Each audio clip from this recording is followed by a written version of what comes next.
और सभी लोग जो आज हमारे साथ जुड़े हैं। सबसे पहले मैं आज आपको ईद मुबारक विश करना चाहूँगा और उम्मीद रखूँगा कि आप लोग सभी कोई इस कोरोना क्राइसिस में अपने घरों में सुरक्षित है। मेरा नाम आयुष है। मैं आई ड्रीम करियर का फाउंडर हूँ और जैसा कि हम लोग हर सोमवार शाम में 5 बजे इस करियर क्लास में जुड़ रहे हैं, काफ़ी सब अब वीक्स हो गए हमें जुड़ते हुए। आज हमारे साथ एक बहुत ही इंटरेस्टिंग स्पीकर है और एक बहुत इंटरेस्टिंग करियर पे आज हम बात करने जा रहे हैं। और उम्मीद करेंगे कि आपको इस करियर के बारे में जितनी भी मिथ्स भी होंगी, बहुत बच्चों में बहुत मिथ्स भी होगा कि इस करियर में जाने के क्या अवसर हैं, वो भी हम आज कोशिश करेंगे कि हम दूर करें। आज हमारे साथ घनश्याम तिवारी जी जुड़े हैं। और मैं राहुल जी को रिक्वेस्ट करूंगा कि प्लीज आप फॉर्मली इंट्रोड्यूस करें। धन्यवाद आयुष। नमस्कार Ghanshyam ji. Welcome all the student community, parents, educationists, teachers, principals to today's career class. Today we have with us Shri Ghanshyam Tiwari ji, who is an Indian politician, currently national spokesperson of the Samajwadi Party. He has served as an advisory for JDU in Bihar, one of the most educated politicians from India, who is an alumni of NIT Surathkal, IIM Bangalore, Kellogg School of Management and Harvard University. नमस्कार, आज हमारे साथ हैं घनश्याम तिवारी जी, जो एक Indian politician हैं और वो अभी नेशनल स्पोक्सपर्सन हैं समाजवादी पार्टी के, और वो एडवाइजर भी रह चुके हैं JDU party government of Bihar. और ऐसे बहुत कम पॉलिटिशियंस हैं जो बहुत पढ़े लिखे हैं। घनश्याम तिवारी जी अलुमनाई है एनआईटी सूरतकल के, आईआईएम बेंगलोर के, केलॉग स्कूल ऑफ मैनेजमेंट और हार्वर्ड यूनिवर्सिटी से। सर, आज आपका स्वागत है और मैं रिक्वेस्ट करूंगा आयुष जी को आगे लेने के लिए। धन्यवाद धन्यवाद। सर, मैं आपको जीटी सर कहूँगा बिकॉज मेरी आदत है आपको जीटी सर कहने की। And you know will start and keep it a normal conversation. So पहला क्वेश्चन सर आपको कि आपने पहली बार कब सोचा था जिंदगी में कि मुझे पॉलिटिक्स में जाना है? आप बिकॉज आपके फादर एयरफोर्स में थे तो आपने काफ़ी ट्रैवल किया, आप काफ़ी स्कूलों में पढ़े हैं, काफ़ी सिटीज़ में रहे हैं। आंध्र प्रदेश में आप बॉर्न हुए बट आप बिहार से बिलोंग करते हैं और पूरे देश में आप घूमे हैं, काफ़ी स्कूलिंग की, बहुत diversified I would say community से मिले हैं आप, अपने स्कूलिंग, इंटायर स्कूलिंग अरीना में। सो आपने कब पहली बार सोचा था कि आप पॉलिटिक्स में जाना चाहते हैं? अनम्यूट करना होगा। धन्यवाद आयुष, धन्यवाद राहुल। मैं सबसे पहले सभी को ईद की हार्दिक शुभकामनाएं, मुबारकबाद देता हूं और आप सभी का धन्यवाद देता हूं, जितने छात्र हैं, जितने स्टूडेंट्स हैं, पेरेंट्स हैं, प्रिंसिपल्स हैं, जो भी व्यूअर्स हैं, सबका धन्यवाद देता हूं कि वो अपना बहुमूल्य समय आज के डिस्कशन के लिए निकाल करके कुछ चीज़ें जानना चाहते हैं मेरे विषय में। I also thank iDream Career for offering me the platform to discuss this further. Briefly, I think we are at a time of unimaginable crisis in the country, across the world also. But particularly in India, this crisis has both the health dimension as well as the dimension of life. People around us who are our fellow countrymen, who have equal rights as per the Constitution, as citizens of this country, and have equal rights as children, has equal rights as elderly, who need to be taken care of. We are all fortunate that we are not forced to leave our cities, our work, our homes, and travel hundreds of kilometers in an uncertain manner without food, water, transport, cash, and security to reach another place where we may face further hardship in terms of quarantine. So these are very, very tough times. And it is in these times we are talking about career in politics.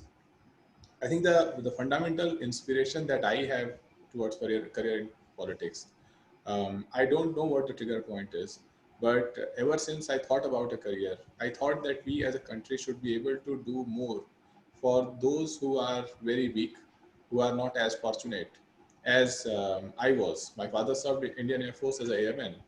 I was born in Secunderabad. I studied in Punjab, Tamil Nadu, Uttar Pradesh, Maharashtra, Rajasthan, um, Karnataka, and as a result, for me, the introduction of us as a country or India as a country was not through pure reading, academic or otherwise, or through television.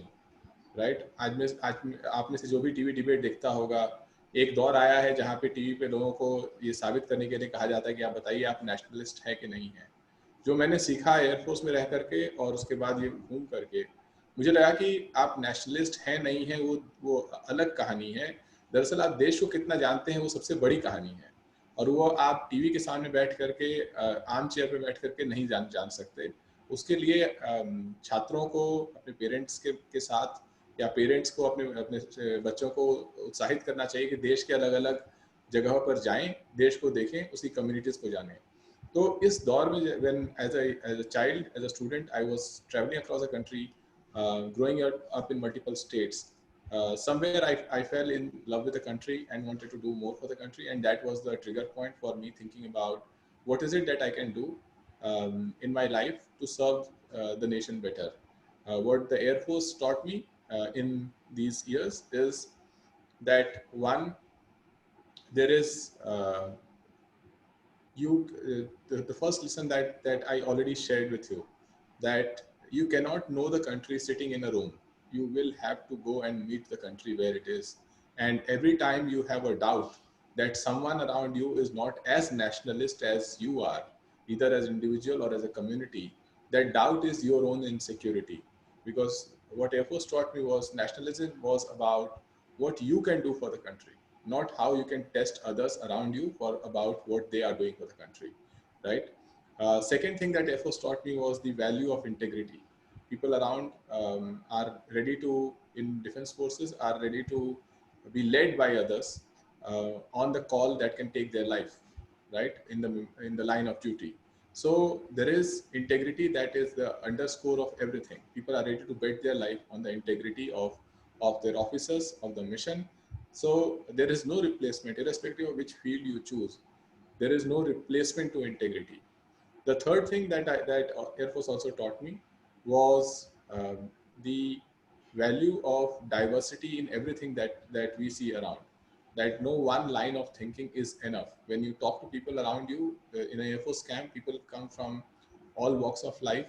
The unique thing about Air Force camp is, unlike a civil society, is that people are known by their ranks rather than the trade that they do. अगर आप आसपास अपने देखते हैं तो जो जिस तरह का व्यक्ति होता है, आप उसके उस जो काम कर रहा होता है उसके हिसाब से हमारा समाज उसको सम्मान देता है, जो कि गलत है। ये एयरफोर्स मुझे बचपन से सिखाया कि आपके आसपास जो जो कोई भी कुछ भी काम कर रहा है, वो सम्मान उसका अधिकार है। काम से उसका सम्मान, अगर वो रिक्शा वाला है तो उसका सम्मान किसी कार वाले से कम नहीं है। ये आपका नजरिया है, ये आपके नजरिए की डेफिशिएंसी हो सकती है, लेकिन संविधान ने उसे बराबर का सम्मान दिया है और भगवान ने उसे बराबर का सम्मान दिया है। तो ये तीन चीजें मुझे एयरफोर्स में सीखने को मिली।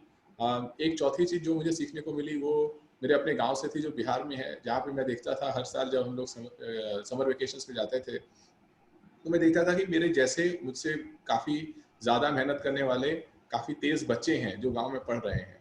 लेकिन जैसे जैसे मैं बड़ा हुआ मैंने देखा कि a lot of these children who were as good, even better and more hardworking than I was, were not as fortunate as I was to go from one place to another, from a good school to a good college to a better college, and to different countries, right? And as a result, that humbled me, that gave me a life lesson that no matter how confident we are about the hard work that we put in to become who we would become, right, we must always be grateful, because there are many more who were as good and even better, but were not as fortunate in the lottery of life to reach the same stage. So it taught me that be grateful to the society about the journey you have had, and never carry that on your head as you want to work towards society. So it's a long answer, but the summary is, it is the foundation of this kind of thinking and the conviction to do something for the country that guided my career and eventually took me to politics. You know you आप इतनी बड़ी सारी companies में आपने पढ़ाई करने के बाद ऑब्वियसली आपका एजुकेशन बैकग्राउंड इतना ज़्यादा स्ट्रॉन्ग है, एनआईटी, आईएम बैंगलोर, केलॉग, फिर हार्वर्ड, इन संस्थाओं से आप पढ़ के फिर आप कॉर्पोरेट्स में गए काम करने के लिए, बड़ी कंपनीज इंटेल में गए, मैकेंजी में गए, बिल मेलिंडा गेट्स फाउंडेशन के साथ काम किया। तो वो जो ट्रांजिशन था from a corporate job, you know from a large corporation job to politics, you know वो ट्रांजिशन कैसे हुआ, और क्या वो टफ था वो कॉल लेना आपके लिए कि एक अच्छी खासी जॉब को छोड़ के अब मैं पॉलिटिक्स करियर में जाना चाहता हूँ? मुझे लगता है कि अब दौर थोड़ा सा अलग हो गया है. I am 40 year old. A lot of students who are there in school right now would be at least 20 years younger to me, 25 years younger to me. But मुझे जो गाइडिंग प्रिंसिपल्स हैं मुझे नहीं लगता कि वो बदले हैं. The guiding principles are the values, the principles you want to carry forward in your life. And when you carry forward any principle, right, the only reason it is your principle is because time and again when you were tested on that particular matter, you responded in the same way. अगर आप ईमानदार हैं, जितनी बार किसी ने आपको आपके सामने बेईमानी का प्रस्ताव रखा, आप ईमानदारी से उसको ठुकरा के आगे बढ़ते चले गए, तब जाकर के ईमानदारी आपका प्रिंसिपल है, right? So for me the first foundation was how you think, what are your values. The next foundation was that what do you want to do in life. Now career sometimes makes us think um, about outcomes purely in terms of success, position, money, right? But that is the destination that it sometimes makes us dream about, right? But the reality is the journey itself. Yeah. If your journey is going to give you a certain set of skills, and with those skills, you are going to try your best to use those skills in good ways, build a career as a result, go and work at different companies, and then because you have a bigger mission in life, right, you will always look at what is the next skill, next step, next bridge I need to take to move towards that bigger mission. Right. But at each step you have to gather good experience, good skill, good confidence that you can do that, and that is why you are moving to the next step. Sometimes a fast forward career is when you just think about a destination and you may want to find shortcuts to reach that destination. So in politics particularly, you see a lot of people struggle to get into politics, but I see a bigger struggle when people make it into politics, when they succeed as a politician, as in they take a position in power, they become a MLA, MP, minister, right? I see an equal amount of failure among those people who reach that position and then are not able to deliver. And they are Right. not able to deliver because they were so focused on the destination that they did not care about building their capability about what they will do when they reach that destination. And that capability comes from continuously training yourself, continuously looking at different ways to acquire more knowledge or guidance, which various colleges give you. In this entire long journey, there are certain things that your career choices may not automatically give you. Right. For example, one big thing that career choices will not automatically give you is courage. The other big thing that career choices will not automatically give you is sacrifice. Yeah. That is something. So when you think about giving up, right, you can see it from the point of view of courage or sacrifice. But the reality is, if you have taken up a mission, right, then it is easy for you to navigate. What should you be your next step? अगर मैं corporate job छोड़ता हूँ और volunteer करता हूँ, जैसे जब मैं केलॉग से पढ़ने के बाद मैंने मैकेंजी में काम किया, फिर हार्वर्ड गया, वहाँ से आया, 5 साल तक मैंने बिहार में वॉलंटियर किया, मुख्यमंत्री जी के साथ काम किया और बेसिकली हर वो प्रयास किया जहाँ पे बिहार में बेहतर रिसर्च लाया जा सकता था, नेतृत्व अच्छा किया जा सकता था, वहाँ के संस्थाओं को मजबूत किया जा सकता था, right. So which means that it was 5 years of voluntary work, suspending opportunities to earn, opportunities to make bigger progresses in career.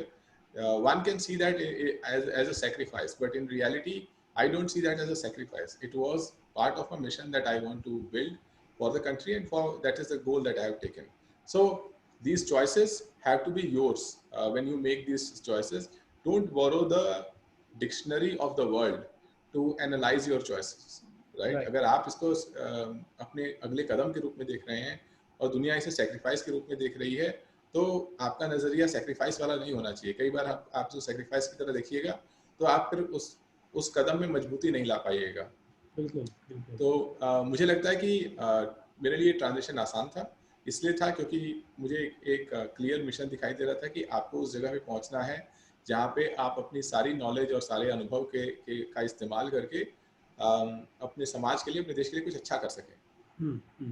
सो आपने कुछ स्किल्स की भी बात की कि ये जो आपने इतनी बड़ी कंपनियों में काम किया, आपने इतनी पढ़ाई की, उसमें आपने बहुत सारे स्किल्स गेन किए और उनमें से कुछ स्किल्स को आपने ऑब्वियसली इम्प्लीमेंट किया होगा जब आप पॉलिटिक्स की करियर और पॉलिटिक्स के जॉब रोल में आए। सो मेरा मेरा नेक्स्ट सवाल है कि ऐसे वो 5 या 4 कौन से स्किल्स हैं जो एक पॉलिटिशियन में होने चाहिए, और आपने ऐसे कौन से स्किल्स हैं जो अपने पढ़ाई और जॉब से आपने यूज किया अपने पॉलिटिक्स करियर? देखिए, पॉलिटिक्स का जो दायरा है वो बदल रहा है, और जिस जिस दायरे में मैं अपने आप को रखना चाहता हूँ, एक ज़माना था जब आप बहुत अच्छा भाषण दे करके बड़े नेता बन जाते थे। आज भी वो ज़माना चल रहा है। उसके साथ साथ एक ज़माना ये भी था कि आप बड़े नेताओं के साथ फोटो खिंचा के भी बड़े नेता बन सकते थे। आप बड़े नेता के साथ बैठे हैं, लोग देख रहे हैं कि वो बड़े नेता आपके साथ घूम रहे हैं, अखबारों में आपकी तस्वीर आई और सबको लगा कि आप भी एक बड़े नेता हो गए। राइट, आप टीवी पे आए, वो भी एक पैमाना बना के आप बड़े नेता हो गए। राइट। मुझे लगता है कि ये एक पुराना ज़माना है। जो नया ज़माना हमारे सामने है, जो नए नेता आ रहे हैं, अम, उनके काबिलियत के ऊपर लोग उन पर भरोसा करने लगेंगे कि वो कितना कुछ कर सकते हैं। आज ट्विटर पर, फेसबुक पर, यूट्यूब पर और टीवी पर कोई भी नेता जाके कोई भी भाषण दे सकता है, लेकिन सवाल यह है कि उस भाषण के अलावा वो क्या कर रहा है, किस किस क्षेत्र में वो नेतृत्व करने की कोशिश कर रहा है। सो उस नज़रिए से अगर मैं देखता हूँ तो आज जो पॉलिटिशियन का जॉब है, that is about being a public entrepreneur, as somebody who's an entrepreneur for society, who's solving a problem that the society faces, but no individual has a profit incentive or any other incentive to solve that problem single-handedly. So a politician as a public entrepreneur will come and he will align people saying कि नहीं, इस समस्या को हमें सबको मिलकर solve करना है, and as that alignment happens, he will not profit from it, right? But the society as a whole, if अगर वो चीजें होती हैं, the society benefits from it. बहुत साधारण सी चीज है, हमारे तमाम शहरों में पीने की पानी की समस्या खड़ी हो रही है। राइट। जिस दिन पॉलिटिशियंस ने इसको एक पब्लिक एंटरप्रेन्योर की तरह देखना शुरू किया, हमारे देश में इतना पानी है कि हम हर घर में मुफ्त में अच्छा पानी दे सकते हैं लोगों को, लेकिन उसको पब्लिक एंटरप्रेन्योर के नजरिए से देखा नहीं गया है। राइट। तो ऐसे में तमाम चीजें गिना सकता हूँ। एजुकेशन ले लीजिए। राइट, हमारे देश में 10 लाख से ज्यादा स्कूल्स हैं, उनमें से मुश्किल से 50,000 स्कूल होंगे जो अच्छी क्वालिटी का एजुकेशन देते होंगे। बाकी क्यों नहीं देते? क्योंकि वो पब्लिक एंटरप्रेन्योर किसी ने उस मिशन को अभी उठाया नहीं है। तो ये सब अगर मैं इस नज़रिए से देखूं तो जो स्किल्स आपको ज़रूरी हैं वो ये कि one, can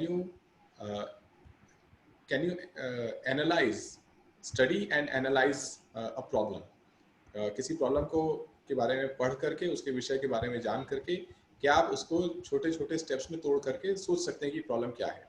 second, can you build solutions towards that problem alone or with a team, which is what you do. So जैसे मैं Intel में था, we were building microprocessors.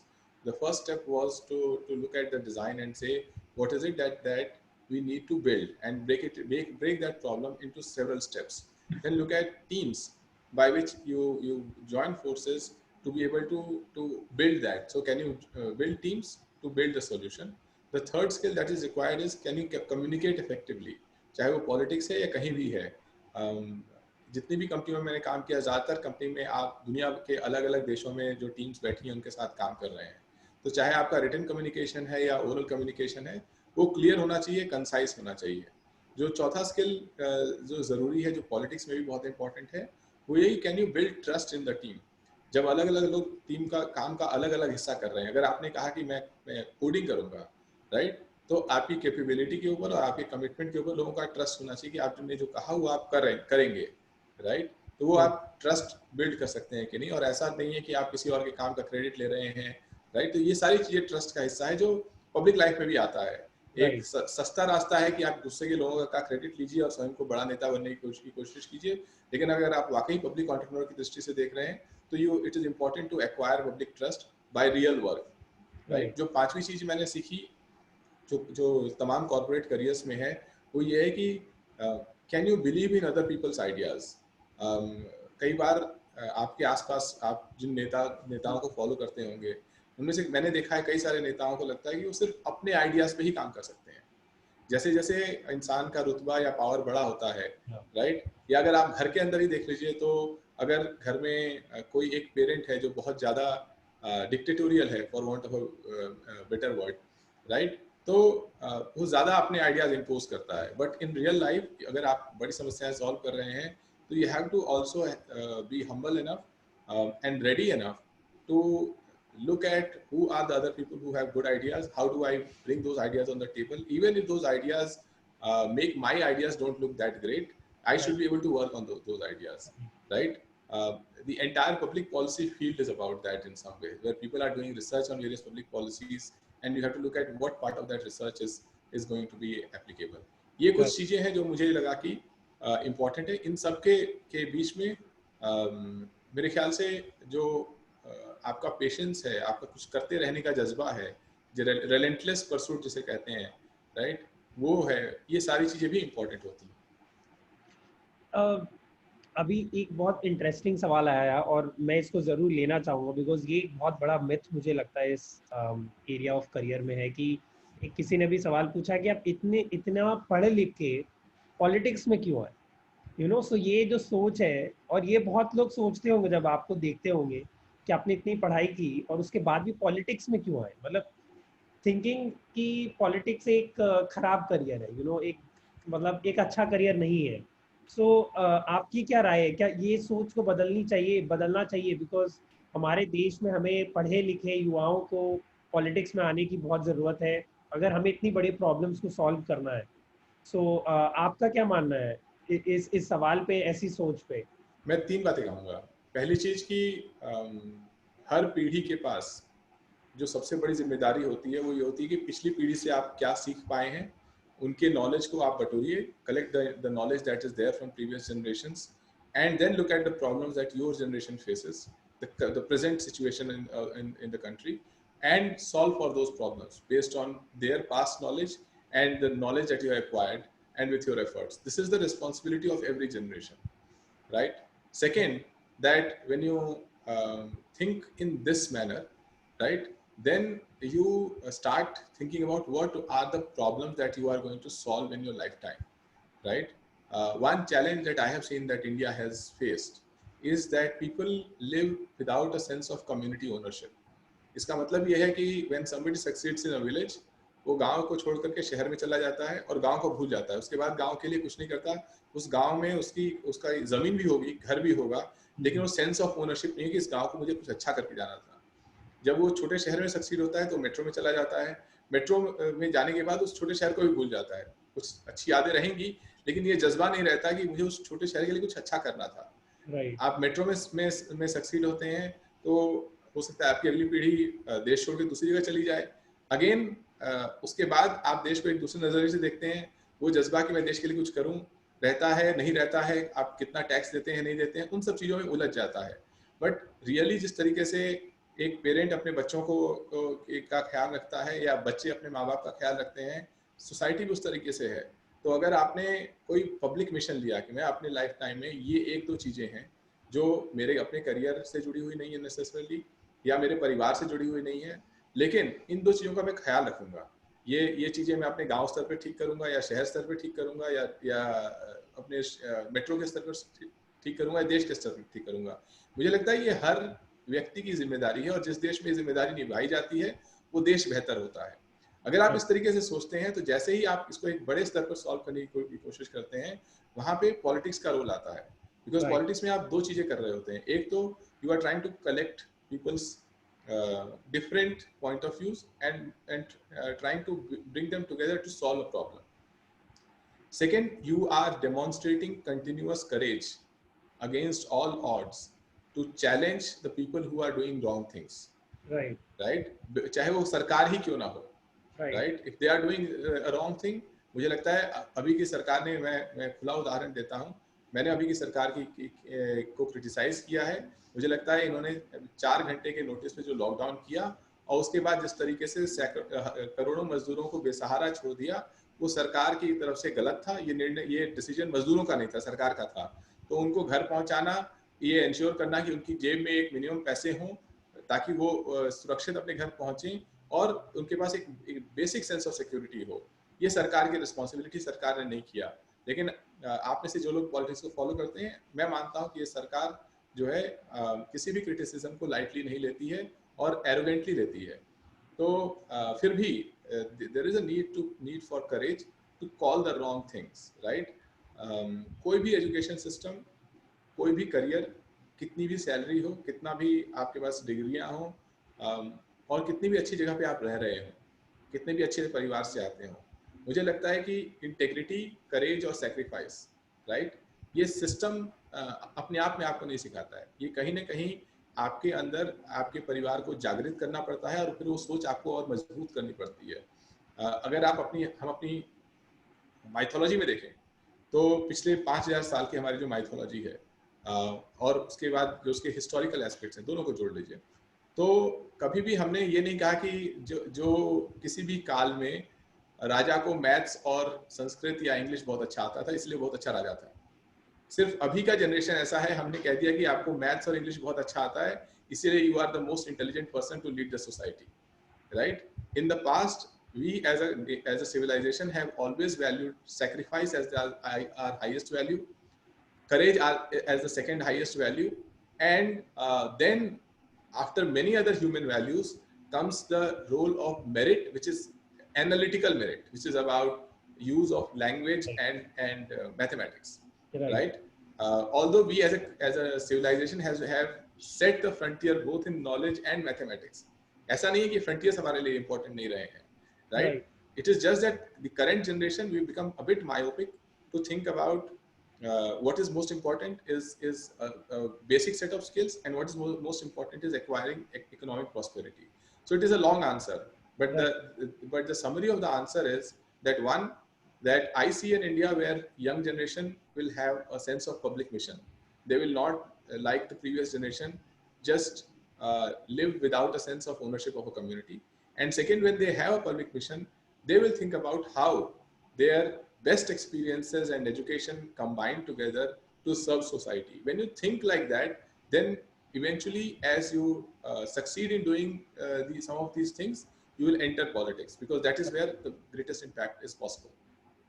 In fact, just to add on over here as well, कि personally मैं भी बच्चों से जब बात करता हूँ और ये बच्चे जब पूछते हैं कि हम क्या करियर चूज करें, राइट, मेरा एक बहुत हमेशा से जो आंसर मैं जो करता हूँ, ये करता हूँ कि आप अपने आसपास प्रॉब्लम्स देखें, क्या प्रॉब्लम्स हैं, राइट, वेदर वो वाटर कंजर्वेशन में है, इन्वायरमेंट में है, या सोशल प्रॉब्लम है और जेंडर इश्यूज हैं, ऐसे क्या प्रॉब्लम्स और इश्यूज हैं जो आपके सराउंडिंग एरियाज में है और आप उसको कैसे सॉल्व करेंगे। उसको सॉल्व करने के लिए आपको क्या पढ़ाई चाहिए, क्या स्किल्स चाहिए, उसके हिसाब से आप अपने करियर और कोर्स को चूज करें जिसमें आपको इक्वल इंटरेस्ट हो उस प्रॉब्लम को सॉल्व करने के। So I think you also resonate with that thought कि I think young population has to resonate with the fact कि जो हमारे कंट्री में प्रॉब्लम्स हैं उसको सॉल्व करने के लिए ऐसे जॉब रोल्स और करियर्स में जाएं जिससे कि वो प्रॉब्लम सॉल्व हो सके। That ownership definitely has to come. आपका जो करंट रोल है और जिसमें कि आप बहुत एक्टिव थे in the past, which was as a national spokesperson, media spokesperson for Samajwadi Party, so आपका अगर बच्चों को ये समझना है कि इस रोल में इस जॉब में क्या रोल्स होते हैं, मतलब मीडिया स्पोक्स पर्सन को क्या क्या करना पड़ता है, अगर आप उसके बारे में कुछ बता सकें। देखिए, इन जनरल इसको अगर थोड़ा सा ब्रॉड करेंगे, पॉलिटिक्स में कैसे घुसा जाता है, उसमें क्या करियर अपॉर्चुनिटीज हैं, अगर उस नज़रिए से देखें तो मैं कहूँगा कि पहले पॉलिटिक्स में अलग अलग रोल्स जो आपको दिखाई देते हैं वो रोल्स तो हैं। कोई एमएलए बना है, कोई मेंबर ऑफ पार्लियामेंट बना है, कोई मिनिस्टर बना है, कोई किसी पॉलिटिकल ऑर्गेनाइजेशन का इंटरनल काम देख रहा है, कोई उसके कैंपेन से जुड़ा हुआ काम कर रहा है, कोई उसके लिए सर्वे कर रहा है, कोई डेटा एनालिसिस कर रहा है, कोई ऑर्गेनाइजेशन है जो पॉलिटिशियंस के साथ मिलकर पॉलिसी के प्रपोजल्स दे रही है, कोई ऑर्गेनाइजेशन है जो ओवरऑल लोगों के लिए विजुअल कम्युनिकेशंस बना रही है, एंड उसके अलावा जो लोग मीडिया में हैं वो मीडिया से बात कर रहे हैं और अपनी आइडियोलॉजी का या अपनी पार्टी का पक्ष रख रहे हैं।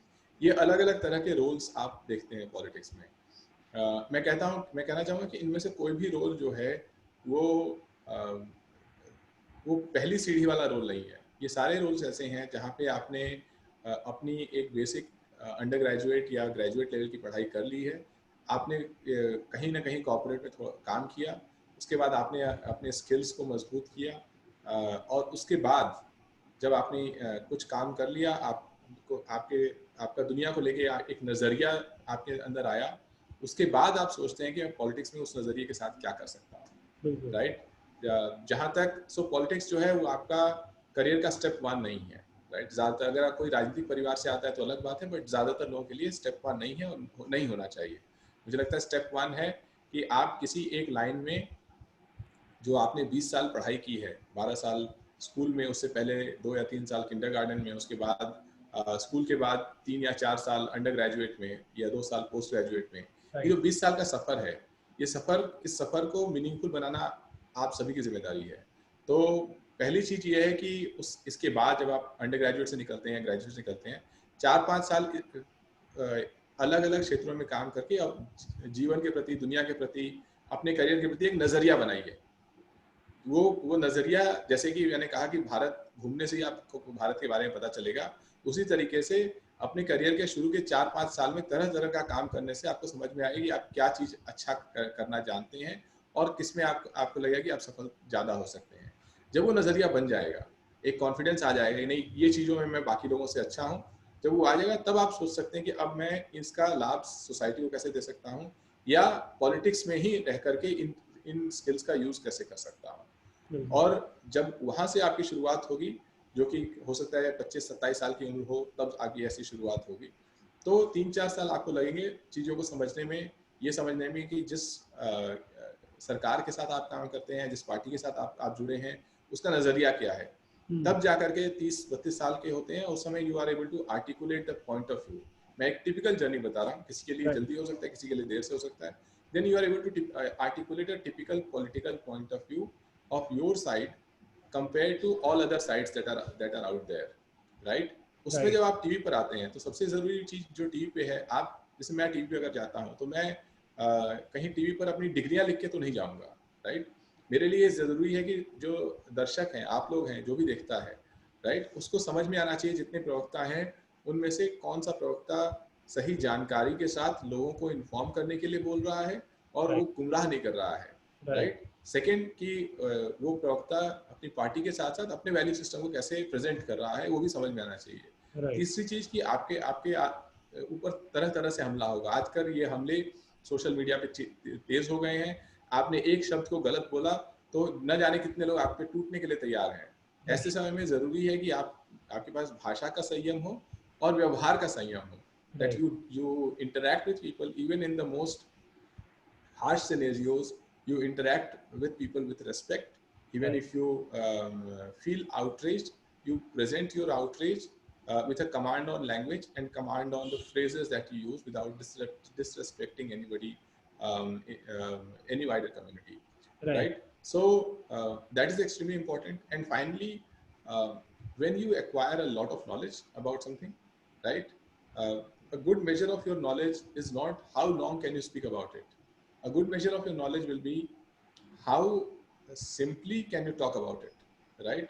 People who know their subject very well are able to speak about that subject in short sentences, in brief episodes, in very simple manner, right? So eventually जब आप टीवी पे होते हैं, आपको 1 या 2 मिनट किसी विषय पर एक आधे घंटे की बहस में बोलने का अवसर मिलता है, तो उस 2 मिनट में आपको जितनी जानकारी है जो आपको लगता है कि लोगों के लिए इम्पोर्टेंट है, वो आप दे सकें और उसके आधार पर सरकार से सही सवाल एज अ ऑपोजिशन पूछ सकें, राइट। तो उसमें you have to be fast with knowledge, you have to be able to do a very quick research on certain things, as well as you have to be able to articulate that, be it in numbers, in facts or in logic, in a simple manner, in a quick manner, when the spotlight is on you to discuss that issue. Right right. So अगर मैं ये पूछूं कि political parties में public facing figures को छोड़ के अगर जैसे मीडिया स्पोक्स पर्सन हो गए, MLA, MP, these are all public facing figures, right? But उसके अलावा भी बहुत सारे काम होते होंगे एक पॉलिटिकल पार्टी में, राइट? अब डेटा, डिजिटल मार्केटिंग, ये सब का दौर है। पूरी पूरी इलेक्शंस आजकल डिजिटल मार्केटिंग और पब्लिक परसेप्शन डिजिटली के बेसिस पे पॉलिटिकल पार्टीज लड़ रहे हैं। सो वैसे कौन कौन से जॉब रोल्स हैं जो कि पब्लिक फेसिंग नहीं है एक पॉलिटिकल पार्टी में? कौन कौन से ऐसे जॉब रोल्स हो सकते हैं? देखिए, पॉलिटिकल पार्टी को आप अलग अलग तरीके से देख सकते हैं। पहली चीज तो पार्टी अगर सरकार में है तो उसके जो जॉब रोल्स हैं, कई सारे रोल्स हैं जो सरकार से जुड़े हुए होते हैं। चाहे उसमें अगर आप किसी मिनिस्टर को एडवाइस कर रहे हैं, राइट, तो पब्लिक फेसिंग रोल ना भी हो तो भी आप उसमें पॉलिसी रिसर्च कर रहे होंगे, आप अलग अलग पर्सपेक्टिव्स को जोड़ रहे होंगे, हो सकता है कुछ सर्वेस कर रहे हो, राइट। तो अगर जो पार्टी सरकार में होती है उससे जुड़े हुए पॉलिटिकल रोल्स अलग होते हैं, जो पार्टी सरकार में नहीं होती है उससे जुड़े हुए पॉलिटिकल रोल्स अलग होते हैं। बट उससे ऊपर एक पैमाना ये भी है कि most political parties are chaotic.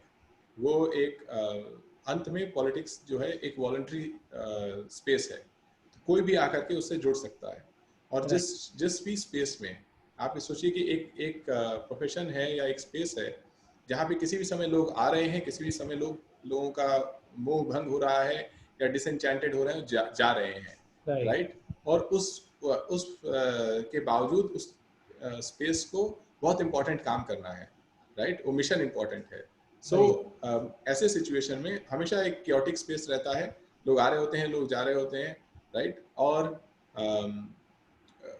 उसमें कोई भी स्ट्रक्चर्ड काम करने में समय लगता है, राइट। या अगर आपने काफी समय आप वहाँ रह चुके हैं, उस संस्था से जुड़ के काम कर चुके हैं, तब जाकर के आप कोई स्ट्रक्चर्ड काम जो आप लगातार 6 महीने तक कर सकें, 9 महीने तक कर सकें, तब जाकर उस तरह के अवसर आते हैं। अब क्योंकि ये स्पेस वॉलंटरी है और इसमें काफी क्योटिक या डायनेमिक चीजें होती हैं, राइट। जिस तरह के काम आते हैं अक्सर वो शॉर्ट टर्म फोकस के काम आते हैं, राइट। चाहे अगर आपको सर्वे करना है तो चुनाव है इसलिए आप सर्वे कर रहे हैं, चुनाव के बाद शायद उस तरह के सर्वे की जरूरत नहीं पड़ेगी, राइट। अगर आपको सरकार के किसी पॉइंट ऑफ व्यू को क्रिटिसाइज करना है तो आप उस समय वो रिसर्च कर रहे हैं उसके ऊपर। अगर आपको पब्लिक परसेप्शन वाला या मार्केटिंग का काम करना है, वो भी एक लिमिटेड समय पे आप कर रहे हैं, राइट। तो इसका नतीजा ये होता है कि आप purely professional point of view से पॉलिटिक्स के साथ काम नहीं कर सकते बहुत समय तक। दूसरा नतीजा ये होता है कि आपको अगर आप लंबे समय तक पॉलिटिक्स में काम करना चाहते हैं तो आपको मल्टी स्किल्ड होना पड़ेगा। ऐसा नहीं है, ज़्यादातर जॉब्स ऐसे हैं कि आप कॉर्पोरेट में काम कर रहे हैं, आप सिंगल स्किल्ड हैं, आप एक चीज़ बहुत अच्छे से जानते हैं, उसके आधार पे आप काम कर रहे हैं।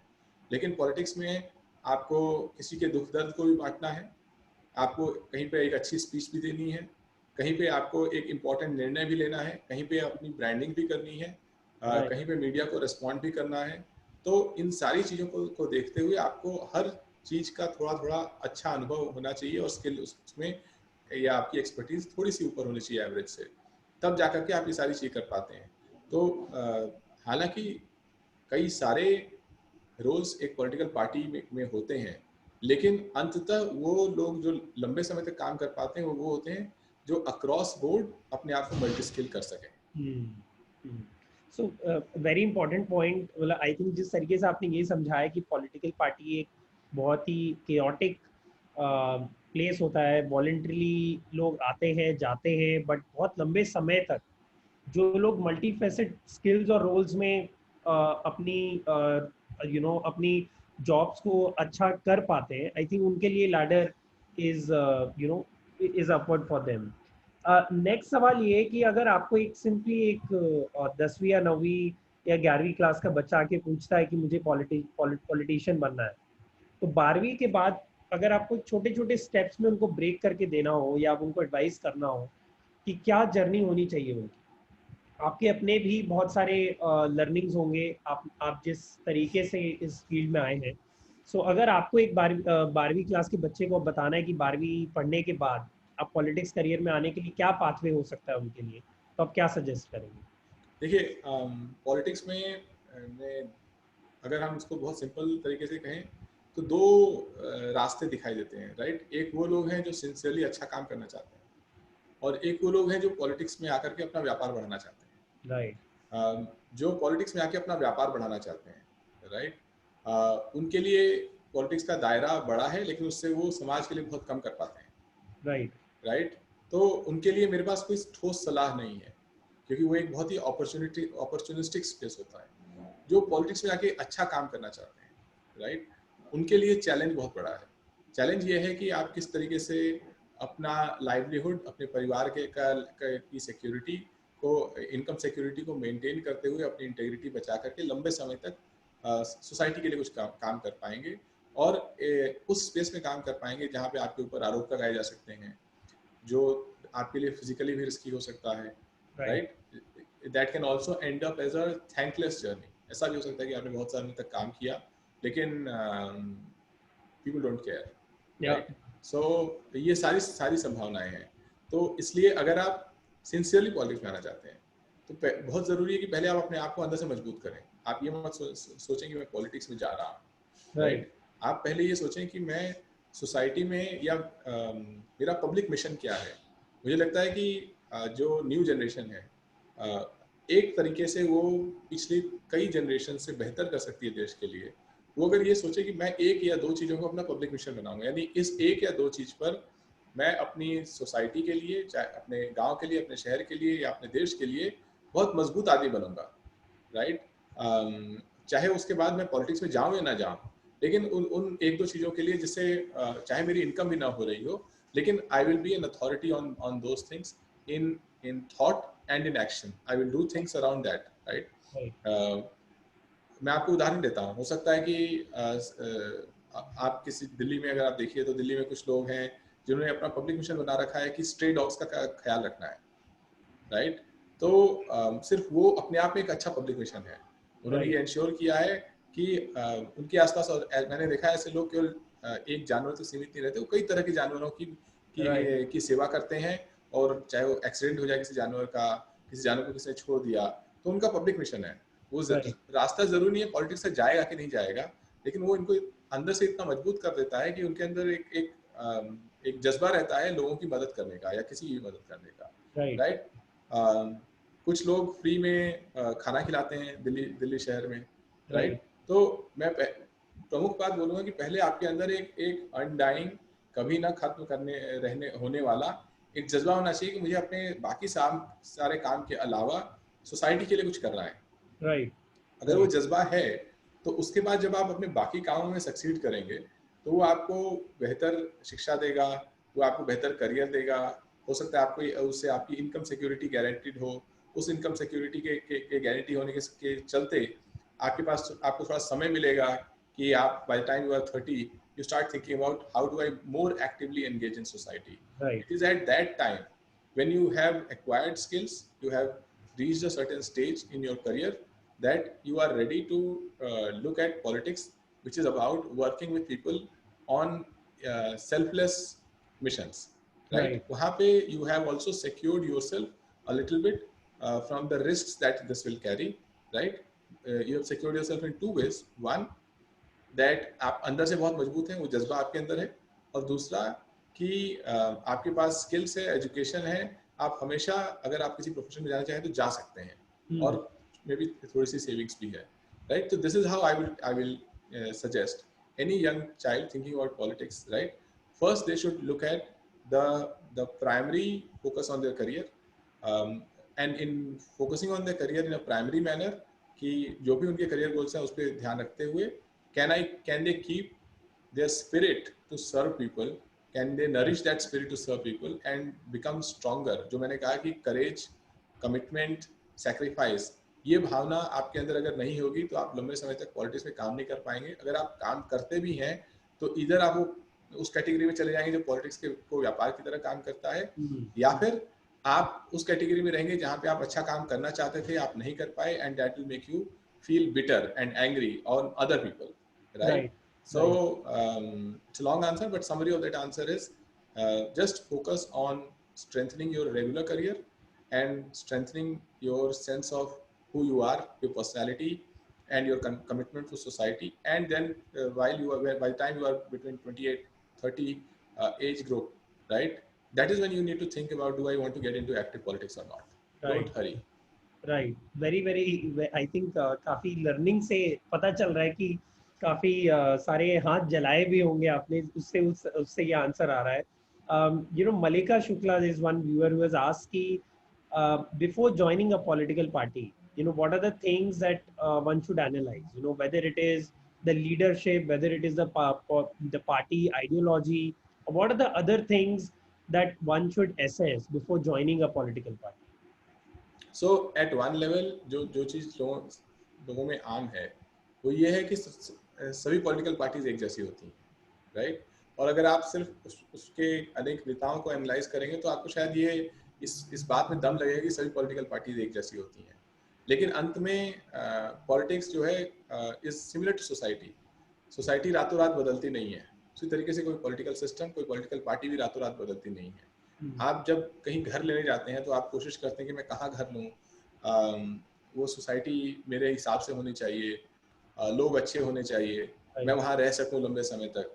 उसी तरीके से जब आप पॉलिटिकल पार्टी में ज्वाइन कर रहे हैं तो यू हैव टू थिंक कि क्या मैं अपने वैल्यू सिस्टम के साथ यहाँ पे एक सर्टेन इंडिपेंडेंस के साथ लंबे समय तक काम कर पाऊंगा, और उस काम करने के रास्ते में मैं वो चीज़ें अचीव कर पाऊंगा जिसके लिए मैं पॉलिटिक्स में आ रहा हूँ. वो चीज़ सोचना बहुत ज़रूरी है.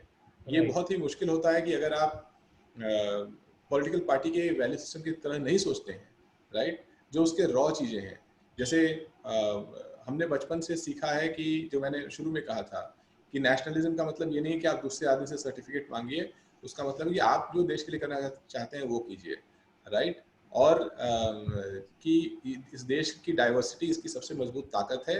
आप किसी को क्या खाता है, किस भगवान की पूजा करता है, उस पर चैलेंज नहीं कर सकते, ठीक है? और उसके आधार पर, उसकी राष्ट्रीयता पर, उसके नेशनलिज्म को चैलेंज नहीं कर सकते. तो ये मेरा नज़रिया है. उस नज़रिया के हिसाब से जो राजनीतिक सोच है मैं उसका हिस्सा हूँ, जो इसके विपरीत राजनीतिक सोच है मैं उसका हिस्सा नहीं हूँ. अगर मैं उसमें अपॉर्चुनिस्टिकली जाकर के उसका हिस्सा बनूँ तो हो सकता है कि मेरे पास मेरी सुविधाएं बढ़ जाएं, लेकिन जो इम्पैक्ट में लाना चाहता था शायद वो नहीं ला पाऊँ, क्योंकि मैं उन लोगों के साथ काम कर रहा हूँ जो मेरी तरह नहीं सोचते. And it's a team sport, so you will require those people as your team, right? तो जब आप किसी पॉलिटिकल पार्टी को ज्वाइन करने की सोचेंगे तो ये ज़रूर सोचिए कि क्या उन लोगों के साथ आप अगले 10, 20, 25 साल काम कर पाएंगे, और उस काम में क्या उनकी गतिविधियां बाधा बनेंगी या उनकी सोच बाधा बनेगी. दोनों बन सकते हैं, राइट? किसी की सोच अच्छी हो सकती है, लेकिन अगर उसकी गतिविधि अच्छी नहीं है तो आप उसके साथ काम नहीं कर पाएंगे. उसकी एक्टिविटी अच्छी नहीं है, या तो वो आलसी है या कमिटेड नहीं है, राइट? या एक्स्ट्रा लग्जरी सीकिंग है in a country which is fundamentally poor, right? तो ये दोनों चीज़ें आपको देखनी पड़ेंगी कि what is the activity level of that individual, that leader, and second is what is the core ethos. Beyond this, a very important thing is going to be how do you connect with the key leaders in that party, right? If you don't have that connect, the activities could be good, the ethos could be same, but because it's a voluntary sport, right? It's like आप किसी सभा में गए हैं जहाँ पे और भी कई सारे लोग हैं. अगर उन लोगों ने आपको वेलकम नहीं किया, आपको एक्नॉलेज नहीं किया, तो you will feel let down कि आप गए और किसी ने कुछ पूछा भी नहीं. तो इट इज़ इम्पोर्टेंट कि आप किस तरीके से कनेक्ट करते हैं उस कम्युनिटी, उस ग्रुप के साथ, राइट? वो भी डिटरमाइन करता है कि आप कौन सी पार्टी में ज़्यादा बेहतर फिट रहेंगे. Right. No, thank you. One of the question, again from viewer, I'm mixing up the questions, so Renu Jangid, she's asking that, can you give some examples of the work that you have done as politician? And आपने अभी बहुत ही interesting जो भी initiative चालू किया PII, मैं चाहूँगा कि आप भी ये चीज़ ऑडियंस को भी बताएं उसके बारे में भी, कि कैसे आप कोरोना क्राइसिस के टाइम पे आप सॉल्यूशंस ढूंढ रहे हैं और हेल्प कर रहे हैं. बट उसके अलावा भी अगर कुछ आप एक दो एग्जांपल दें तो लोगों को, मतलब आई थिंक उनका समझने का जरिया ये था कि किस तरह के काम करते हैं पॉलिटिशियंस. देखिए, जो काम मैंने किया है वो अमूमन ज़्यादातर पॉलिटिशियन उस तरह के काम नहीं करते, लेकिन एक लेवल पे मैं फॉर्चुनेट रहा हूँ कि मुझे उस तरह के काम करने के अवसर मिले. जैसे जब कोरोना वायरस के बारे में दुनिया भर में जानकारी फैलने लगी। मैं फरवरी में यूएस भी गया था, तो मुझे लगा कि ये बहुत बड़ी समस्या देश के सामने आने वाली है, और मुझे ये भी लगा कि हमारी सरकार उस समस्या के लिए उस तरीके से तैयारी नहीं कर रही है, राइट। जिसका नतीजा ये हुआ कि सरकार को अचानक एक दिन 4 घंटे के नोटिस पे लॉकडाउन घोषित करना पड़ा। लेकिन तब तक मैं कई सारी चीज़ों पर काम कर रहा था ऑलरेडी। मैं कोशिश कर रहा था कि क्या हम लार्ज स्केल पे कॉन्टैक्टलेस थर्मामीटर बना सकते हैं इस देश में, जो सबके लिए उपलब्ध हो, ताकि थर्मामीटर से बीमारी न फैले, उदाहरण के लिए, राइट। वो सब करते समय मुझे समझ में आया कि क्योंकि सरकार, दुनिया में सभी देशों में सरकार इस बीमारी से लड़ने का मुख्य रास्ता है, हमारे देश में भी वही होगा। तो सरकार को मजबूत करना चाहिए, राइट। ये विपक्ष में होते हुए मुझे लगा कि सरकार को मजबूत करना चाहिए। और भारत में सरकार का एक बहुत बड़ा हिस्सा हमारे देश के सांसद हैं, लगभग 800 सांसद हैं। प्रधानमंत्री जी ने अपनी तरफ से सांसदों को किसी एक नेशनल टास्क फोर्स का हिस्सा नहीं बनाया था। तो मुझे लगा कि हम अगर कई सारे सांसद मिलें अलग अलग पार्टियों के, तो वो एक संदेश जाएगा यूनिटी का। वो संदेश ये भी होगा कि अगर कोई कहीं पर एक सोल्यूशन काम करता है तो उसे दूसरी जगह पे सोल्यूशन को इम्प्लीमेंट कराया जा सकता है। तो इसलिए हमने parliamentarians with innovators, PIindia.org website है, पार्लियामेंटेरियंस विद इनोवेटर्स बनाया, जिसमें 15 सांसद हैं जो 12 राज्यों से आते हैं, 10 पार्टियों से आते हैं। और उसने एक संदेश दिया कि ऐसे हालात में देश के राजनीतिक दल के नेता, सांसद एक साथ मिलकर भी कुछ काम कर सकते हैं। और हम लोगों ने कहा कि हम हर हफ्ते मिलेंगे और जो भी अच्छे सॉल्यूशंस आए होंगे जिसको इम्प्लीमेंट कराया जा सकता है, उनको इम्प्लीमेंट कराने की ये मेंबर्स ऑफ पार्लियामेंट कोशिश करेंगे। PII उन सॉल्यूशंस को बटोरेगा। ये एक तरह का काम हुआ। अब तक लगभग 350 से अधिक सॉल्यूशंस आए हैं। हमने 30 से अधिक सॉल्यूशंस को प्रेजेंट किया है और 6 अभी तक इम्प्लीमेंटेशन स्टेज पे पहुंचे हैं। तो काम थोड़ा धीरे धीरे है, लेकिन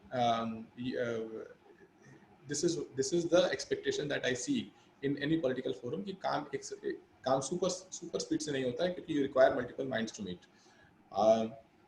इसके अलावा जो मैंने काम किए हैं, बिहार में मुख्यमंत्री जी ने कहा कि आप शिक्षा को लेकर कुछ काम कीजिए, तो मैंने काफ़ी सारे सरकारी स्कूलों में जाकर के बच्चों को गेस्ट लेक्चर्स दिए, जहाँ पे मैंने समझा कि बच्चे किस तरीके से सोचते हैं। यहाँ भी बहुत सारे बच्चे हैं, एक कि उनके करियर का गोल क्या है। तो जैसे जैसे आप देखिएगा कि जब आप गरीब राज्यों में, गरीब हिस्सों में जाइएगा देश के, तो गरीबी सिर्फ लोगों के रहन सहन में नहीं है, गरीबी धीरे धीरे बच्चों के सपनों में भी आने लगती है। कि एक 12 साल का बच्चा जो है ऊंची सोच नहीं रखता है। क्यों? क्योंकि उसने आसपास ऊंची सोच वाले लोगों को नहीं देखा है, किसी ने उससे कहा नहीं है ऊंची सोच रखो। तो जो सपनों का गरीब होना है, वो एक अगली पीढ़ी को अपने आप गरीबी की तरफ धकेलने लगता है। हम में से बहुत सारे लोग हैं जो अपने सपनों को गरीब नहीं मानते, हमारे हालात जो भी हैं, राइट। तो मैंने प्रयास किया कि लोगों में ये सोच जगे कि वो कौन से बड़े सपने के साथ कनेक्ट करते हैं, कैसे उससे जुड़े रह सकते हैं। दूसरी चीज़ कि हमने इस देश में इंग्लिश को एक बीमारी की तरह स्थान दे दिया है। मैंने बच्चों से कहा कि आप हाथ उठाइए कि अगर आपको अफसोस है कि आपको इंग्लिश नहीं आती। तमाम बच्चे हाथ उठाते हैं, राइट। तो हमने एक तरीके से, खासकर जो देश के ग्रामीण क्षेत्र हैं, वहाँ पे कह दिया कि अगर आपको इंग्लिश नहीं आती तो इसका मतलब अच्छे स्टूडेंट नहीं है। इंटरनेट जहाँ पर एजुकेशन को लेके जा रहा है, वहाँ पर किसी के पास ये अथॉरिटी नहीं है, राइट नहीं है आपको ये कहने का कि आप अच्छे स्टूडेंट नहीं हैं, क्योंकि अब आप किसी भी डायमेंशन में सीख सकते हैं। अगर आप सीख सकते हैं तो आप अच्छे स्टूडेंट हैं। तो मुझे लगता है कि ये सोच बदलने की ज़रूरत है, और उसके लिए मैंने थोड़ा काम किया कि लोगों को बताऊं कि देखिए, दुनिया के जिस भी देश में मैं रहा हूँ या जहाँ मैंने काम किया है, वहाँ पे लोग, किसी को भी ये अफसोस नहीं है कि उन्हें कोई और भाषा नहीं आती। अगर उन्हें अपनी मातृभाषा आती है, उसमें अपनी बात अच्छे से कह पाते हैं, तो उससे उन्हें कॉन्फिडेंस आता है। इस बात का अफसोस या इन्फीरियरिटी कॉम्प्लेक्स बिल्ड करना कि मुझे इंग्लिश नहीं आती या मुझे कोई और भाषा नहीं आती, वो आपके स्टूडेंट करियर को वीक करता है। और वो सोच बच्चे के अंदर अपने आप नहीं आई है, समाज ने उसको सोच दे दी है, राइट। तो उससे हमें लड़ना पड़ेगा, राइट। तो इस तरह की चीज़ों में मैंने काम किया। फिर क्योंकि भारत एक कंटिन्यूस सिविलाइजेशन रहा है, तो हमारे हर गांव में कंटिन्यूस हमारे फोक सॉन्ग्स के थ्रू एक सिविलाइजेशनल हिस्ट्री रही है। लेकिन डिजिटल एंटरटेनमेंट के आने से वो अब टूटने लगी है। वो इस तरह इसलिए रहती थी क्योंकि एक पीढ़ी दूसरी पीढ़ी को गा के वो चीज़ सुनाती थी या परफॉर्म करके सुनाती थी, राइट। तो हमने एक फिल्म बनाई जो तकरीबन 50 गांव के 200 से अधिक लोक कलाकारों को जोड़ करके फिल्म बनाई थी। मैं अपने आप 2015 में हमने लगा कि एजुकेशन के लिए कुछ बड़ा काम करना चाहिए। तो मैंने एक कंपनी बनाई गुड एड टेक्नोलॉजीज के नाम से, जहाँ पे हमने अलग अलग तरीके से वीडियो से बच्चों को पढ़ाने की कोशिश की। नीट में neetprep.com हमने बनाया, जो जहाँ पे बच्चे ऑनलाइन एजुकेशन लेते हैं। तो अब नीट प्रेप के बनने के चलते मैं अभी प्रयास कर रहा हूँ कि हम डॉक्टर बेटी नाम का एक कार्यक्रम बना सकें, जहाँ पे हमारे देश में जो लड़कियाँ हैं जो 11th-12th में बायोलॉजी लेती हैं, उनको कॉन्फिडेंस और नॉलेज दिया जा सके कि वो हेल्थ केयर में अपना करियर बना सकें। Right. अगर आप health care as a field देखेंगे तो उसका जो फर्स्ट सिटीजन है हेल्थ केयर का, वो गर्ल है, वो वुमेन है, वो चाइल्ड है, राइट? Right. तीनों ही महिला वर्ग से जिनका ज़्यादा संपर्क है वो है। लेकिन जो फर्स्ट सर्विस प्रोवाइडर है वो मेल है। हमारे 80% डॉक्टर्स मेल हैं, हमारा 2/3 हेल्थ केयर स्टाफ मेल है। तो हमें एक देश के रूप में एक बड़ा प्रयास करना पड़ेगा कि जेंडर एक्सेस शिफ्ट हो from male to female in health care. तो इस तरह के तमाम कार्य हैं जिसका कोई एक पैटर्न नहीं है। जैसा मैंने कहा कि आप एक पब्लिक एंटरप्रेन्योर की तरह सोचते हैं, आप लगातार अवसर खोजते हैं कहाँ पर एक बड़ा लोगों के लिए काम किया जा सके, जिसमें सबका सहयोग भी मिले और वो काम भी हो जाए और उससे Right. लोगों को का लाभ भी मिले। तो इस तरीके से मैं देखता आया हूँ पॉलिटिकल वर्क को। अभी तक के पूरे जर्नी में अगर आप कुछ ऐसे चैलेंजेस के बारे में बात करें, ये मेरा भी क्वेश्चन था और एक क्वेश्चन भी आया है व्यूअर से कि क्या क्या कुछ अगर एक या दो ऐसे चैलेंजेस के बारे में बता सकें आपके अभी तक के पूरे जर्नी में। देखिए, एक बहुत बड़ा चैलेंज पॉलिटिक्स में आता है। हम करियर काउंसलिंग, करियर गाइडेंस की बात करते हैं। अभी तक हमारे देश की पॉलिटिक्स में अच्छी मेंटरशिप कहीं नहीं है। तो मोटे तौर पर आप एक बड़ी लड़ाई लड़ने जा रहे हैं, सबके लिए, सबके समाज की बेहतरी के लिए लड़ने जा रहे हैं, लेकिन जब आप वो लड़ाई लड़ रहे होते हैं तो कोई आपको गाइड नहीं कर रहा होता है, खासकर अगर आप एक राजनीतिक परिवार से नहीं आते हैं तो, Right. राइट? तो और उस लड़ाई को लड़ते समय ही आपको अपना अपना रोड भी खुद बनाना है, यानी कि आपको अपनी पढ़ाई भी अपने तरीके से करनी है, आपको अपना करियर भी अपने तरीके से बनाना है ताकि आपके पास फाइनेंशियल रिसोर्सेज हों, राइट? तो एक बहुत बड़ा चैलेंज है इन सब चीज़ों को करते हुए लगातार बिना थके और बिना निराश हुए काम करते रहना। Right. दूसरा चैलेंज जो पॉलिटिक्स में है कि there is no guarantee of success, right? कि आप सफल ही होंगे इसकी कोई गारंटी नहीं है, राइट? तो इसका मतलब ये रिस्पॉन्सिबिलिटी आपके ऊपर है कि how you will not be a disappointed और डिसग्रंटल्ड पर्सन, राइट? हाउ आप एक खुश मिजाज व्यक्ति कैसे बने रहते हैं इस सब के बावजूद, ये आपकी जिम्मेदारी है। आप ये Right. नहीं कह सकते कि मैंने इतने लोगों के लिए काम किया, वो नहीं हुआ, लोगों ने उसका वैल्यू नहीं दिया, इसलिए अब मैं खुश मिजाज नहीं हूँ, मैं हमेशा दुखी रहता हूँ, राइट? तीसरी चीज़ कि इट्स अ स्पेस जहाँ पे you are living in a glass house, right? People will always question your motive, Yeah. right? So you have to get used to living in a glass house. You know, you have to say कि भाई if things go right, you take any page from my life and you will see what it is. It is what is written there is going to be transparently available, right? Right. So I have a 8-year-old son. Challenge ये भी है कि you will not be able to give you enough time to your family, Right. right? जब आप बहुत बड़ी बड़ी समस्याएं सॉल्व करते हैं तो आपको कई सारी बहुत इंपॉर्टेंट चीज़ें बहुत छोटी समस्या लगने लगती है, राइट? मान लीजिए कि आप 1000 लोगों को खाना दे रहे हैं और आपके अपने घर में खाना टाइम पे नहीं बना है, आपके बच्चे ने खाना नहीं खाया है, तो आप ऐसे भी सोच सकते हैं कि एक बच्चे की समस्या सॉल्व करूं या 1000 लोगों की समस्या सॉल्व करूं, राइट? तो Yeah. उसका सीधा असर होता है कि धीरे धीरे आपके परिवार को समझ में आने लगता है कि this person may not be available enough for me, and उससे जो है the relationships are not as strong, right? So Yeah. it means that you have to do extra work to be available at times of need to your own family as well, right? So as a result, it's a complicated field. You have to mentally, educationally, and work-wise prepare yourself to be in that field. very I think very important area इन जो बच्चे आज देख रहे हैं, इन challenges को देखना भी बहुत जरूरी है जब आप इस करियर के बारे में जानना चाह रहे हैं। और आपने फैमिली की बात की और मेरा लास्ट सवाल आपसे यही है कि आपने इतनी पढ़ाई की, आप इतने बड़े बड़े कंपनी में जॉब किया, उसके बाद आप जब पॉलिटिक्स करियर में आए, ये एक अनकन्वेंशनल पाथ है, I mean specially someone a young guy who has studied well, who has worked and then getting into politics. आपके फैमिली सपोर्ट क्या था? आपके पेरेंट्स क्या कह रहे थे? आपकी वाइफ, आपके बच्चे क्या कह रहे थे जब आप पॉलिटिक्स में आए? तो देखिए उनका क्या सपोर्ट था, और सोसाइटी क्या सोच रही थी, और डिड यू सी कि सोसाइटी से भी बहुत चैलेंजेस थे, जो कि आज के डेट में कभी भी कोई भी अनकन्वेंशनल करियर में आता है। हमारे पास हमने काफी ऐसे एक्सपर्ट्स अभी जो लास्ट 4-5 हफ्तों में भी जुड़े हैं, फ्रॉम निशा मिलेट जो कि अर्जुना अवार्डी है, टू प्रसाद विदप्पा जो कि फैशन स्टाइलिस्ट हैं, आशीष फाउंडर ऑफ वो आई बी, वो शिवानी कश्यप बॉलीवुड सिंगर। ये लोग सभी को एक अनकन्वेंशनल पाथ में थे, और मैं ये भी मानूंगा कि आप भी एक अनकन्वेंशनल पाथ में, specially from the background that you had, right? So did you face any such challenges, and how did you come up with I mean, how did you face those challenges? see, these challenges are going to be with you all the time, right? Be it the lack of attention you may have and time that you may have for your family, or be it the lack of resources that with as you acquire more education, everybody starts measuring you by the benchmark of other people who acquired the same education and are maybe doing a corporate career, right? Right. And then society always has the benchmark कि आप कौन सी गाड़ी से चलते हैं, right? या आप कैसे कपड़े पहनते हैं, आप किस वेकेशन पे जाते हैं कि नहीं, right? So I think अगर आप सोसाइटी के नज़रिए से खुद को देखने लगेंगे तो आपको दुनिया हमेशा कॉम्प्लिकेटेड दिखाई देगी, right? The reason Mahatma Gandhi lived in a simple life is कि वो अपने नज़रिए से अपने कामों को देखना चाहते थे, right?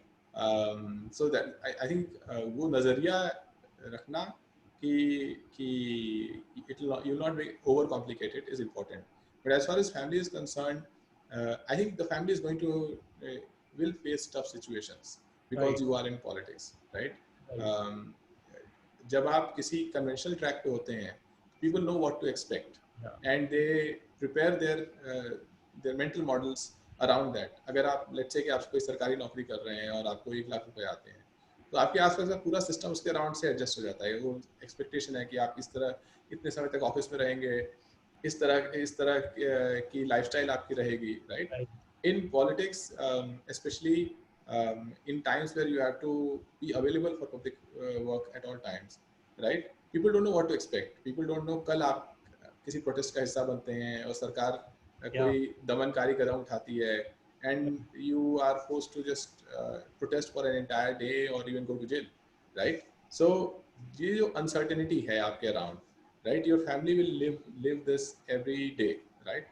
And then you overcompensate, which means that you don't want, most politicians I see don't go and tell their children or their husbands or wives or parents कि मेरे सामने ये challenges हैं इस समय, Hmm.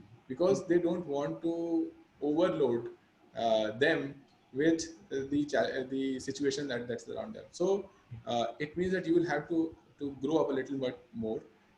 You will have to respond to their issues, but you don't have the luxury of taking too many of your issues to them, because it might just overwhelm them, right? So the summary of this is that अगर आप unconventional track में हैं, people around you don't know what to expect, right? And if things go massively wrong, they may still love you, but they may blame you for it, right? Right. And they may blame you for a long time for it, right? Right. So you have to, again, it goes back to the way you mentally prepare for it. You have to the positive thing about it is if things go right, in any unconventional track, the amount of esteem, Hmm. courage, everything, aspiration that it builds among your friends, amongst your family is unmatched to anything, Right. right? So the when I say something which people think is important for the prime minister to hear or ministers to hear, I'll give you an example. Right now, because of lockdown, करीब 70 लाख बच्चे हैं ऐसे हमारे देश में जिनको टीका नहीं लगा है, राइट? अब इस हमारे किसी हेल्थ मिनिस्टर ने इसके बारे में कहा नहीं है अभी तक, right? So I spoke about it on a debate. Now, when you say things which matter, right? Then the same people who are living this uncertain life because they are your family members, they also feel proud about the fact that you are raising important issues. So Right. as a result, it is a roller coaster ride for them. There are days when they are very happy about the fact that you are their family member, right? On other days, they are solving a problem that they did not invent, that you created for them. So again, I think there are good days and bad days as a result. and this fluctuation is much more in an unconventional career. It's not just politics, Yeah, any yeah. unconventional career, right? अगर आप एक अच्छे sports star हैं, and which means that you are going to prepare on 99 days you prepare for something, and then on one day you have the competition. There's no guarantee you will win. When you lose, then your loss is the entire family's loss, right? So you are putting everybody into this swing that basically you created for yourself. Right. No, I completely agree with it कि बहुत ज़्यादा uncertainty and हम लोग already 12 minute cross कर चुके हैं. मैंने 1 घंटा लिया था आपसे. So I would like to end the session over here and बहुत बहुत धन्यवाद सर, आप आज जो ज्वाइन किया हमें. एंड आई थिंक जितने भी स्टूडेंट्स आज जुड़े हैं, आज पूरे देश से हमारे साथ बच्चे जुड़े हैं, बिहार, झारखंड, राजस्थान, गुजरात, असम, हर जगह से आज बच्चे जुड़े हैं, जम्मू कश्मीर से भी. और मुझे लगता है कि बहुत बड़ा एग्जाम्पल है. आप में देख रहे होंगे अगर वो पॉलिटिक्स करियर में जाना चाह रहे होंगे, और मुझे लगता है उनको बहुत जानकारी मिली होगी, बहुत प्रैक्टिकल थॉट्स मिले होंगे, बहुत. आई थिंक एक जो चीज़ एग्जैक्टली आपने फेस की, आपके जो चैलेंजेस रहे, आप कैसे इस करियर में आए, उसके बारे में जानकारी मिले. Very very thank you to you to spend time with us today. Thank you, Ayush, and thank you everyone who became part of this conversation. I wish you all the best. Please keep safe. These are testing times, and please do your bit for your society and the country. Thank you. Thank you so much sir. Thank you everyone जो आज join किए. हमारा next session Wednesday को 5 बजे है, जो कि हमारा एक स्किल टॉपिक है, how to prepare a CV कैसे बनाएं, उस पर हमारा टॉपिक है. और फ्राइडे को भी 5 बजे जो दिल की बात हमारी जो सेशन हो रही है, उसी पे हमारी चर्चा होगी. आप लोग सभी को ये career class YouTube channel subscribe करें और घर पे ही रहें, अभी भी बाहर न निकलें, और अपना ध्यान रखें, अपने फैमिली वालों का ध्यान रखें. धन्यवाद.